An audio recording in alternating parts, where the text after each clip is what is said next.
बहुत समय पहले की बात है। चंदन नगर में सुखराम नाम का एक घसियारा रहता था। वह बहुत भोला लेकिन ईमानदार भी था। वह दिन भर घास काटता और घास की गठरी बांधकर जमींदार को बेच देता था, जिससे जो पैसे मिलते थे उसी से अपना पेट भरता था। सुखराम के दिन बहुत गरीबी से कट रहे थे। कभी कभी तो उसके परिवार को रात में भूखा ही सोना पड़ता था। फिर भी सुखराम ईमानदारी से ही पैसे कमाता था। एक दिन सुबह जब वह जंगल में घास काट रहा था कि अचानक आकाश में घने बादल घिर आए और देखते ही देखते गरज के साथ पानी की बौछारें पड़ने लगीं। सुखराम अपनी घास की गठरी समेटकर बरगद के पेड़ के नीचे बैठ गया था। पानी बहुत तेजी से बरसने के कारण सुखराम पानी से पूरी तरह भीग गया था। सुखराम देर तक पेड़ के नीचे बैठा रहा, लेकिन पानी बरसता ही चला जा रहा था, रुकने का नाम नहीं ले रहा था। ठंड से उसका शरीर कांपने लगा था। तभी अचानक सामने से कुछ फुसफुसाहट की आवाजें सुनाई पड़ी थीं। उसने नजर उठाकर सामने पीपल के पेड़ की तरफ देखा। पेड़ के आस पास उसे कोई न दिखा, लेकिन फुसफुसाहट की आवाज अभी भी सुनाई पड़ रही थी। सुखराम उस आवाज को अब और ध्यान से सुनने लगा था। उसे ऐसा लगा जैसे उससे कोई कुछ कह रहा हो। इस वीरान जंगल में आदमी की आवाज सुनकर सुखराम डरने लगा। उसने हिम्मत जुटाकर जोर से कहा, कौन है? तभी पीपल के पेड़ से धुआं उठा और धुएं से एक दैत्य सामने आया। दैत्य ने सुखराम से कहा, तुम डरो मत, मैं तुम्हारा नुकसान नहीं करूंगा, बल्कि तुम्हारी गरीबी और ईमानदारी को समझकर तुम्हें कुछ धन देना चाहता हूं। लेकिन तुम्हें मुझे एक वचन देना होगा कि अब तुम इस पीपल के पेड़ के नीचे की घास कभी नहीं काटोगे। सुखराम कुछ देर तक दैत्य को देखता रहा, फिर साहस बटोरकर बोला, इस पेड़ की नीचे की घास बहुत मुलायम है, इसका अच्छा दाम जमींदार मुझे देता है, इसलिए मैं यहाँ की घास काट रहा हूँ। सुखराम यह कहता हुआ तेज कदमों से अपने घर की ओर चलने लगा था। तभी दैत्य ने पीछे से आवाज देकर कहा था, सुखराम, मैं तुम्हें खाली हाथ नहीं जाने दूंगा। इस पीपल के पेड़ के नीचे गड्ढे में बहुत धन है, इसमें से तुम अपनी जरूरत भर का धन ले जा सकते हो। सुखराम ने फिर सोचा और उस गड्ढे में से कुछ धन लेकर अपने घर पहुंचा था। घर पहुंचकर सुखराम ने अपनी पत्नी को सारी बात बताई थी। उसकी पत्नी रुपए देखकर बहुत खुश हुई थी। अब सुखराम के दिन बड़े मजे से कटने लगे थे। सारा गांव आश्चर्य में था कि सुखराम अचानक कैसे इतना धनी हो गया। सुखराम का एक पड़ोसी मित्र दीनू बहुत लालची आदमी था।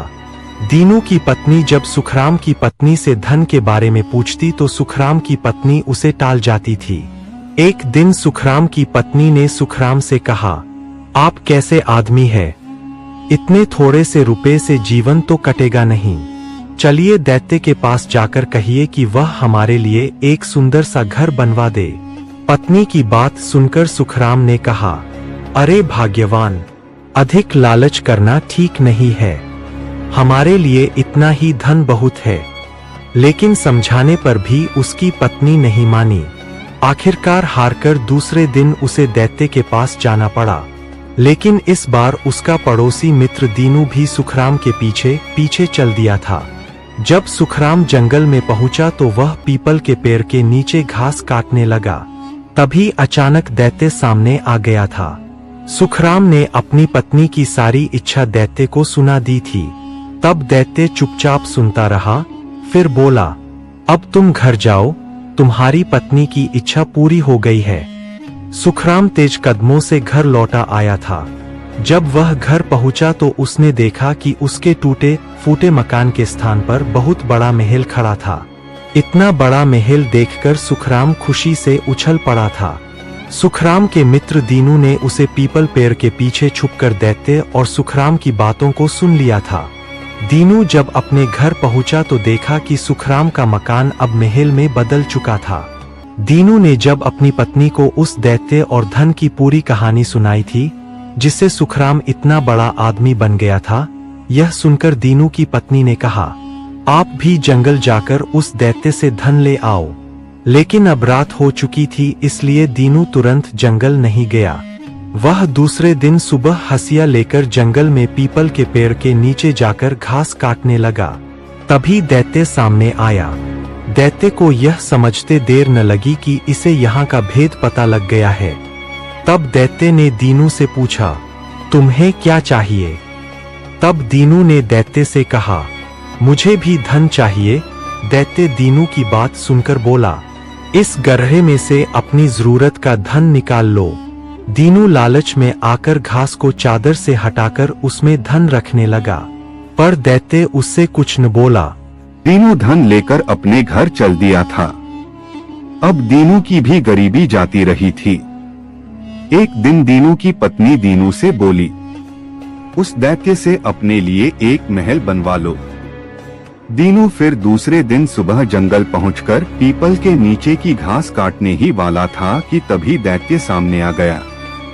दैत्य दीनू से पूछा, अब तुम्हें क्या चाहिए? इस बार दीनू बोला, दैत्यराज, मुझे भी सुखराम जैसा महल बनवा दीजिए।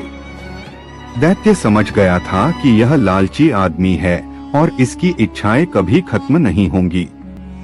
इसलिए दैत्य ने दीनू से कहा, देखो दीनू, इस बार मैं तुम्हारी इच्छा पूरी कर देता हूँ, पर दोबारा यहाँ कुछ मांगने नहीं आओगे, नहीं तो तुम्हारे प्राण संकट में पड़ जाएंगे।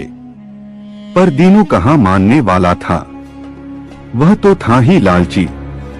वह फिर दूसरे दिन उससे और धन लेने के लालच में पीपल के पेड़ के नीचे की घास काटने लगा, परंतु इस बार दैत्य सामने नहीं आया।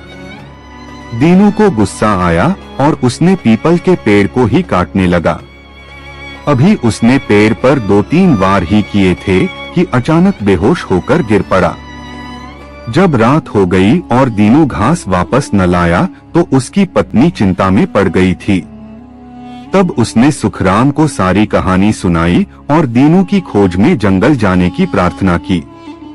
जंगल में सुखराम को ढूंढते ढूंढते वह पीपल के पेड़ के पास पहुंचा तो दीनू को बेहोश पाया। तभी अचानक दैत्य प्रकट हुआ और उसने सुखराम से उसके लालची मित्र दीनू की बेहोश होने की सारी कहानी बताई।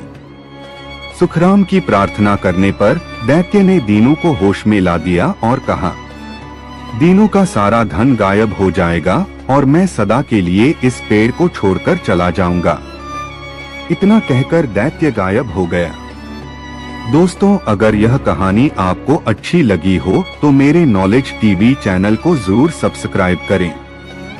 चलिए दोस्तों, अगली कहानी में मिलते हैं। तब तक के लिए नमस्कार।